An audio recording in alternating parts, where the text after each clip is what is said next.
Hello everybody, in this tutorial I'll show you how to make the toolbox in Windrose.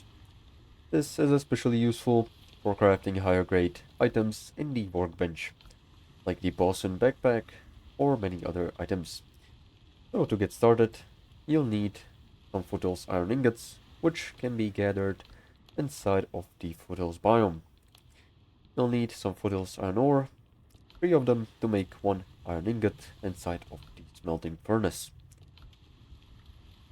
Nextly, you will need some nails, which are crafted in the workbench from some copper ingots or some iron ingots. And lastly, you'll need some wood, which you can get from mining trees or finding some dead wood on the ground. Now we can go ahead and place it inside of the bonfire range to work. And as you can see, we've got the level 3 workbench. So this is pretty much all, how to get the toolbox in Windrose. Thank you for watching, make sure to like and subscribe if you found this helpful, and see you in the next one.